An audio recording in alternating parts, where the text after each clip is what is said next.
Hi, this is Micornus Phokane, the leader and the founder of Church Governance Solutions. We are continuing with capable leaders. That's what we're dealing with. The topic that speaks about capable leaders.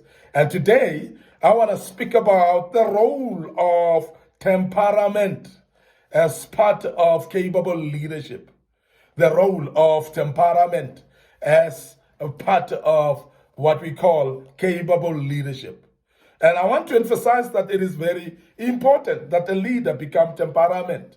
And that's very key. And we cannot ignore that. It has got a role, it's got a place. And that is why we're emphasizing that today. That as a leader of a church or a leader of corporate, wherever you are a leader at, temperament is a very key needed attitude that you need to develop. It is going to help you.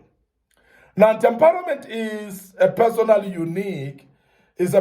unique, but it's God-given, inborn behavior, a behavioral style affecting his or her actions and lifestyle. I want to define it again, and I hope that it will make total sense as we do. Temperament is a person's unique, but it's a God-given, inborn behavioral style that is affecting his or her actions and lifestyle. It's God-given, we say that, but it's very unique. And it is actually a behavioral style as well that is evident that the person behaves that way. It's affecting one's actions, and therefore your lifestyle will be seen that you're having temperament in your life or not. So that's the description, and that's the definition that we may pick up and speak about. So God supplies each person, a believer or unbeliever, with a temperament at birth that is exactly suited to the persona of that individual. Can I say that again? That each and every one of us, because of the person we are, because of the giftings that God has given us, because of the purpose that we are having as individuals, because we are not the same, by the way. Now, God gives us then what we call an appropriate temperament of each and every individual. And hence, we are not the same. And hence, our lifestyles are not the same. And of course, our behavioral patterns are not the same. But God has given us, whether you're a believer or not, God has given you a temperament that is appropriate to you as a person. Now, there are a number of different temperament assessments, tools that are available to the leaders. And many people would actually look at that. And that's why we've seen people being tested for different temperament. And psychology always teaches that quite a lot. One is what we call personal profile, which is a 4 temperamental model, basically. And majority of the people would actually go through that as a common one. It is popularly known as the DISC, an acronym for 4 behavioral temperament. The temperaments called, the first one is dominant, the other one is influence, the other one is steady, and compliant. And I want to repeat this quite a bit. Now, there are assessment tools for temperament, and that is why majority of people would actually go through that. And psychology actually deals with that because it is very important for one to identify your temperament. And now these measuring tools, they will always bring it about your attention as an individual. You'll be able to know what temperament you are so that you understand exactly how to deal with things and issues in your life. Now, there's this tool that we're speaking about, which is an acronymed DISC, D-I-S-C, and it's an acronym for the 4 behavioral temperaments. And the first temperament that is acronymed for is what we call dominance, D. Now, the I will be influence or influencing, ability to influence. And the S stands for steady, being steady. And the C stands for being compliant. Now, there are various tools, as I've mentioned. Another tool is what we call the Myers-Briggs type, and I'm sure some of you might have gone through that, which is Myers-Briggs type indicator.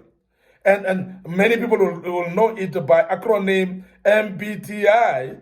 It helps leaders to discern between behaviors, such as, of course, whether you are extrovert or you are introvert. And majority of the people will actually classify themselves in this scale, which we call Myers-Briggs types. And Myers-Briggs type speaks about some people are born as introverts. Some people are born as extroverts.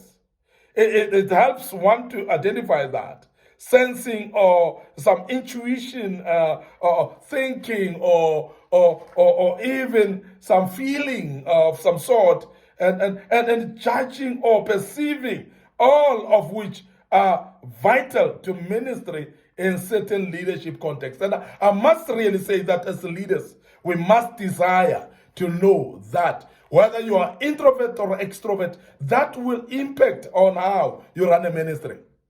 Now, we have understood that introverts are people that are not au fait with space where there are many people. They are not talkative in nature. These are the people that are not quite comfortable with places where many people are. And then extroverts are people that are outgoing generally. That's the explanation of extroverts. And they are spoken to be people that are outgoing in the midst of others. These are people that are comfortable in actually large groups of people. These are people that will speak even in large groups of people. And this type of people that are able to address even public very, very easily. And that knowledge of knowing who you are and under this tool, it is very important as well, because you have to know how to align yourself in a ministry. And I must emphasize that leaders that are leading ministries, it is very important for you to understand who you are so that you can understand the type of leadership drive that you can bring along on the table. You can obtain one of these tools by contacting a counselor or counseling groups in your area, in your community, or the psychology groups in your academic school around you, or psychologists around you, or psychology department somewhere. You'll get those, and that will help you to lead your church with knowledge of this particular tools. Very, very important that we speak about that, because majority of the people are just leading the church blindly. Particular pastors who would lead the church blindly without knowledge of themselves, of course, and they don't know who they are, and they cannot actually understand how they should lead a church. A leader's temperament is important for several reasons, one of which is the leadership style, because you will actually adjust your leadership style based on your temperament. Now, no leader is like the other. No two leaders are the same. And I'm emphasizing that because your temperament is different. Your personality is different, and therefore you cannot be the same. And hence, I'm emphasizing the fact that let us understand the fact that we are different, therefore our approach should be different. And don't be afraid to be different as a leader. If you're running a ministry, don't make your ministry to be uniform like another, because it can never be the same based on your personality. And as I've said, your temperament is very important that you know, because your leadership style will be defined by your temperament. Very important that we emphasize that as leaders. Now, leaders have a unique style of leadership. They cannot be the same, and which correspond to their temperament and affects how they influence followers as well. We have mentioned the fact that you are going to lead in your different way. There is a leadership style that you will apply. How you will influence people will be different from how I will influence people. How you will influence people will be different from how your friend influences people as well. So that's different because it goes with the persona that you are. And temperament plays quite a big role in this regard. Because leaders have got a very, very different styles of leadership. Now, it corresponds with your leadership style. It corresponds with your persona. It corresponds with how you influence people. Very, very important that you remember that. Now, using 4 temperamental models, I've really regarded that and developed the leadership style inventory, which is very important, a tool that helps leaders to discover the unique leadership styles. Very, very important. And I must emphasize that it is very, very important that when you are leading teams, you are assisting other pastors as church governance solutions, we always want to put you in understanding or at a point where you understand your leadership style, where you understand the tools that you can use. I'll really end up here today because I hope that you learn quite a bit out of this. There is actually a lot to learn. When you are a leader, remember that there's the different leadership styles. Now, I'm going to end up here today, as I've said. But before I check out right now, I want to remind you about our Facebook page, Micornus Phokane. Remember our Facebook page also, Church Governance Solutions. I would love you to like those pages. Please click notification buttons on them as well. Do you want to remember our YouTube channel? No, you cannot. So please don't forget our YouTube channel. Don't forget it at all. Remember it. So make sure that you also click notification buttons on that YouTube channel after subscribing to it.